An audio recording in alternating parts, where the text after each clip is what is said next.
Bonjour, nous vous présentons notre projet Ça décoiffe. Nous avons opté pour ce titre accrocheur après plusieurs heures de planification de notre essai.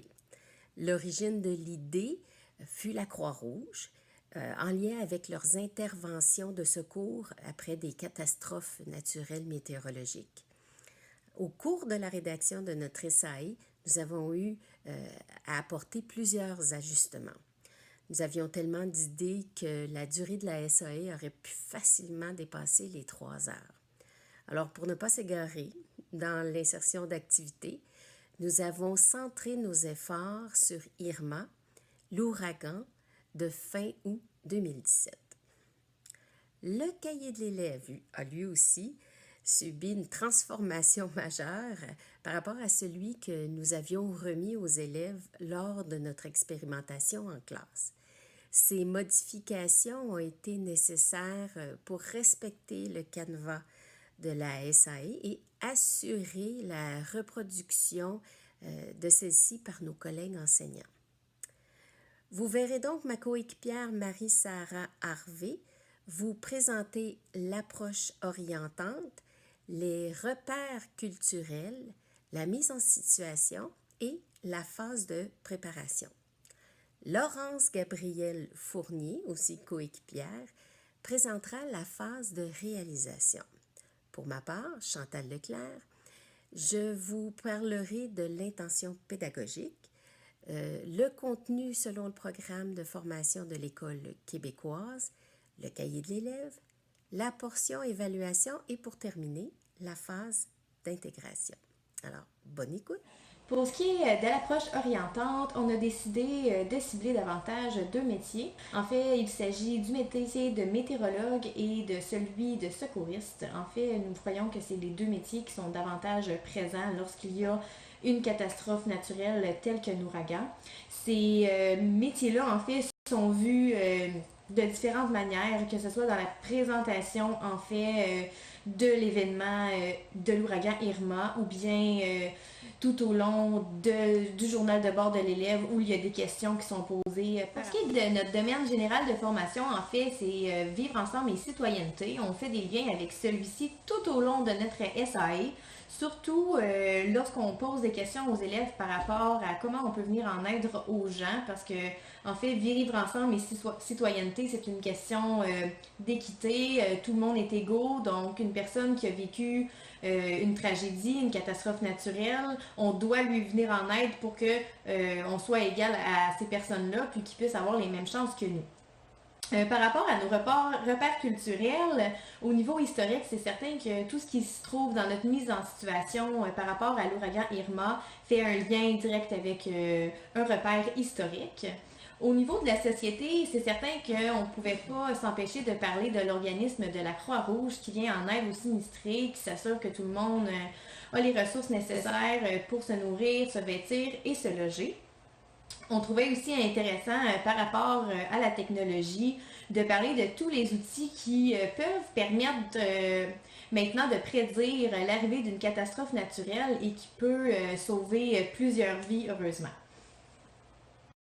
Encore une fois, c'est par la présence de plusieurs petites questions dans notre journal de l'élève qu'il est possible de faire un lien avec chacun de ces aspects-là.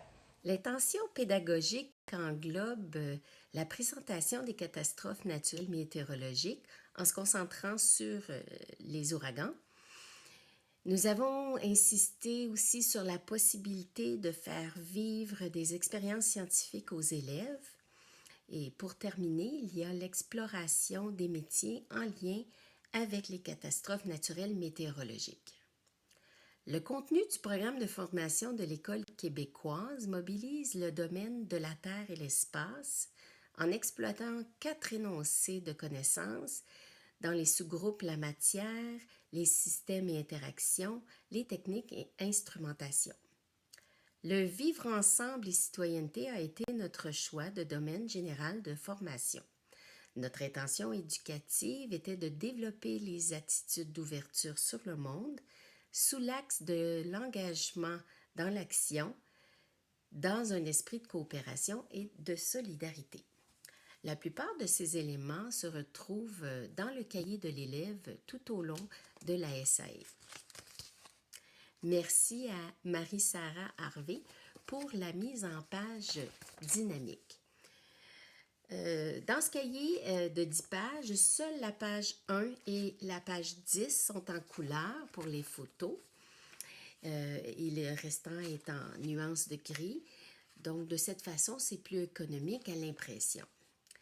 La question de recherche en page 3 sera exploitée tout au long de notre projet SADécoiffe. Vous parlez tout d'abord de notre mise en situation pour la SAE. En fait, il s'agit d'un lien direct avec notre repère culturel qui est l'ouragan Irma qui a lieu en 2017. Donc, ce qu'on fait pendant notre mise en situation, c'est qu'on présente de manière générale l'événement aux élèves. On parle de l'impact de cette tragédie-là sur les humains, mais également sur toutes les ressources que l'ouragan a pu affecter avec son passage. Par la suite, lors de la phase de préparation, on présente aux élèves le cahier de l'élève et sur le dessus de celui-ci, il est possible d'observer plusieurs images de l'ouragan Irma et à partir de celle-ci est amorcée une discussion, à savoir qu'est-ce qu'ils connaissent de l'ouragan, les liens qu'ils peuvent faire avec la mise en situation qui a été présentée. Ensuite aussi, on trouvait pertinent de faire une petite pause et de demander aux élèves ce qu'ils connaissent sur les catastrophes naturelles qui peuvent avoir lieu au Québec. On pense ici au verglas, aux tempêtes de neige, peut-être même parfois aux tornades. Tout de suite, dans la phase de préparation, est suggérée une expérimentation, mais dans cette situation-ci, ce n'est pas les élèves qui vont faire l'expérience, mais l'expérience sera plutôt démontrée. Il s'agit en fait d'une expérience qui va permettre aux élèves de comprendre la formation des nuages. Dans le fond, je vais vous résumer brièvement cette expérience-là. On a besoin d'une bouteille de plastique vide de type boisson gazeuse. À l'intérieur de celle-ci, on vaporise de l'alcool. Sur les parois, on s'assure qu'il y en a partout. Ensuite, ça va être important de venir bien fermer notre bouteille et s'assurer qu'il y a un petit trou très hermétique qui va permettre de relier à tout ça une pompe à vélo. Une fois que la pompe est bien installée et qu'on est certain que le tout est bien scellé, on va se mettre à pomper avec la pompe à vélo et il va y avoir beaucoup de pression qui va être mise en fait dans la bouteille. Et lorsque la pompe va être retirée et qu'on va s'assurer que c'est bien fermé, on va l'ouvrir et il va être possible après ça d'apercevoir un nuage. Même qu'en dévissant en entièreté le contenant, ben, c'est possible de faire même sortir le nuage. Lorsqu'on a fait ça en classe avec les élèves, ils ont été bien impressionnés et ils ont bien aimé ça. En fait, pourquoi on leur propose une expérience dès le début, dès la phase de préparation, en fait, c'est pour qu'ils comprennent l'un des facteurs de la formation d'un ouragan. Puisque pour la phase suivante, ils vont avoir à trouver l'un des autres facteurs nécessaires à la formation d'un ouragan. Aussi qu'on a fait en classe avec les élèves. Donc, il allait expérimenter comment un ouragan se formait, puis c'était sous manière de résolution de problèmes. Donc, c'est les élèves qui devaient trouver les différents éléments au travers de l'expérience, les différents éléments qui faisaient qu'un ouragan était formé. Puis c'est eux autres aussi qui devaient définir les différentes étapes à faire pour réaliser l'expérience. Donc, l'enseignant faisait juste leur donner une petite mise en situation, leur donnait certaines consignes de base, puis après ça, eux, ils devaient se débrouiller pour réaliser l'expérience. Bref, cette expérience a vraiment plu aux élèves, ça s'est bien déroulé. On est content du résultat, étant donné qu'on était en 6e année, ils ont été assez autonomes avec ça, ils ont bien compris les consignes. Par contre, nous, notre expérience, comment qu'on avait décidé de la construire pour le tableau des résultats, on avait fait un tableau à double entrée, et puis les données qui étaient inscrites dans le tableau, c'est pour les lignes, c'était avec de l'eau froide, de l'eau bouillante et puis de l'eau chaude. Donc avec ces 3 types d'eau-là comme ça, l'élève devait déterminer après ça pour la ligne avec les colonnes à quelle hauteur il devait placer les glaçons pour que la réaction et la formation de l'ouragan soient plus apparentes. Donc Bien sûr, ben, pas bien sûr, mais en fait, étant donné l'âge des élèves et puis leur connaissance qu'ils avaient déjà acquis, ils se sont rendus compte rapidement que de l'eau froide n'allait faire aucune réaction. Donc, ils n'ont pas pris le temps nécessairement de calculer l'eau froide selon différentes hauteurs de la glace par rapport à l'eau, qu'est-ce que ça allait donner.